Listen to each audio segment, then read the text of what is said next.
Harus dipahami dan dipersiapkan dari sekarang, terutama bagi Anda penerima bantuan sosial, program Keluarga Harapan maupun program sembako atau yang menyebutnya masih istilah BPNT. Bagi Anda yang cair di tahap pertama, siapkan dari sekarang karena belum tentu Anda di tahap kedua ini akan menerima kembali, ya.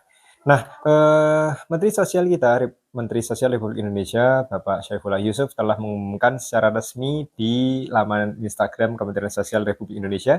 Dan selain di Instagram, Anda juga bisa mengecek di akun YouTube dari Kementerian Sosial dan juga dari link Jamsos tentunya. Dan Anda juga bisa menyimak info untuk penyampaian dari Gus Menteri Sosial kita di channel Inspirasi Dokter. Di video sebelumnya saya sudah mengunggah secara lengkap detail yang disampaikan oleh Menteri Sosial. Meskipun pada akhirnya masih banyak yang meragukan dan mengatakan hoax. Jadi silakan Anda bisa menyimak, meresapi apa yang disampaikan di video tersebut, dan Anda bisa mencerna dan menyimpulkan seperti apa untuk proses pencairan, ya persiapan pencairan bantuan PKH dan juga sembako tahap kedua. Yang di laman Kementerian Sosial tersebut dijelaskan bahwa mulai tanggal 28 yang lalu ini sudah mulai disalurkan. Tetapi titik penyalurannya seperti apa, para pendamping sosial juga sedang mengakses informasi tersebut. Yang jelas karena ini sudah resmi diberitakan, otomatis tidak lama dari itu insya Allah proses penyaluran bantuan PKH maupun sembako tahap kedua ini insya Allah akan segera dilakukan. Nah, yang lebih penting dari itu bahwa bagi Anda yang sebelumnya di tahap-tahap sebelumnya, terutama tahap pertama yang setelah menerima bantuan PKH maupun BPNT, jangan Anda salah paham. Jadi mulai belajar dari sekarang, silakan Anda pahami yang saya sampaikan bahwa di tahap kedua ini belum tentu Anda yang sebelumnya memperoleh bantuan, ternyata di tahap kedua masih menerima bantuan lagi, jadi belum tentu. Ada yang misalkan masih rezekinya bisa dapat, ada juga yang karena sudah tidak rezekinya, ini akan terhapus dari sistem dan tidak bisa ditetapkan sebagai penerima bantuan sosial kembali. Nah, ini sejalan dengan apa yang telah disampaikan oleh Menteri Sosial kita. Dan di sini saya akan mencoba memutar kembali video di Instagram Kementerian Sosial yang disampaikan oleh Bapak Syaifullah Yusuf. Silakan Anda simak baik-baik. Di sini saya akan memutar kembali ya terkait dengan pernyataan adanya KPM yang dihapus dan yang menggantikan.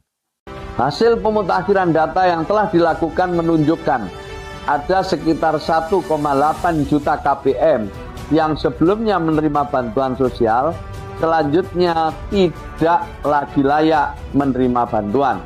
Sementara 1,8 juta keluarga miskin yang belum menerima bantuan akan masuk ke dalam daftar penerima bantuan sosial. Ini sekaligus adalah upaya untuk membuat program pemerintah lebih tepat sasaran dan bisa diterima oleh mereka yang benar-benar membutuhkan bantuan. Oke, di situ sangat jelas keterangan yang disampaikan oleh Menteri Sosial kita bahwa di tahap kedua nanti akan ada 1,8 juta penerima manfaat yang sebelumnya menerima bansos ternyata sudah ditidaklayakkan. Ini terkait dengan proses pelaksanaan survei yang dilakukan oleh para pendamping sosial PKH, ya ground check dari DTSEN, data tunggal sosial ekonomi nasional. Nah, dari survei yang dilakukan DTSEN dan juga setelah melakukan ground check di lapangan, maka data-data yang sudah dikembalikan ke BPS ini menjadi penilaian dari BPS, diklarifikasi, lalu juga diverifikasi, termasuk juga diolah oleh BPS, dan BPS akhirnya menentukan bahwa nama-nama penerima bantuan sosial ya ini diambil dari mereka-mereka yang masuk ke dalam desil 1 dan desil 2. Untuk desil 1 ini adalah kelompok masyarakat yang miskin ekstrim, dan desil yang kedua ini adalah kelompok masyarakat miskin. Sedangkan untuk desil di atasnya, misalkan desil 3, desil 4, dan seterusnya, ini tidak akan lagi memperoleh bantuan sosial.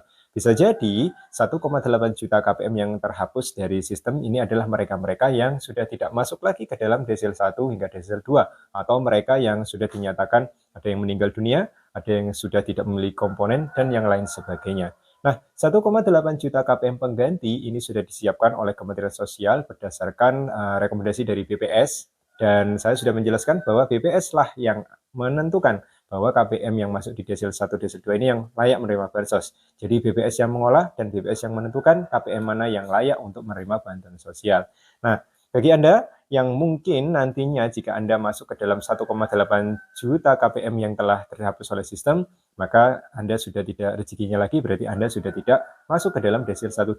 Semoga saja bagi yang telah terhapus dari sistem, ada peningkatan kesejahteraan, semoga rezekinya selalu dilancarkan. Dan saya ucapkan selamat jika nantinya Anda yang sedang menyimak video ini, yang sebelumnya belum menerima bantuan sosial, ternyata Anda masuk ke dalam ground check dan masuk ke dalam data desil 12 dan ditetapkan sebagai penerima bantuan sosial tahap yang kedua. Saya ucapkan selamat karena ini saat-saat yang telah ditunggu oleh KPM yang bersangkutan.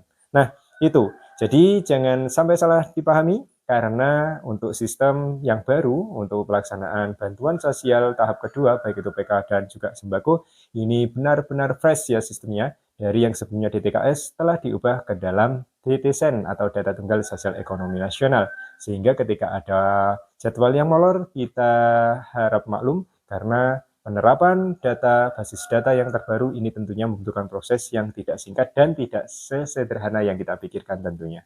Jadi, selamat menunggu untuk penyaluran bantuan PK tahap kedua, tetap bersabar menunggu, dan jika misalkan sudah saatnya, insya Allah sudah akan masuk ke dalam rekening masing-masing untuk yang dilaksanakan oleh PT Pos Indonesia, tentunya jadwal akan segera rilis ketika sudah ada pengumuman resmi BNPA, lalu ada SP2D yang sudah keluar, maka penyaluran akan segera dilakukan, seperti itu.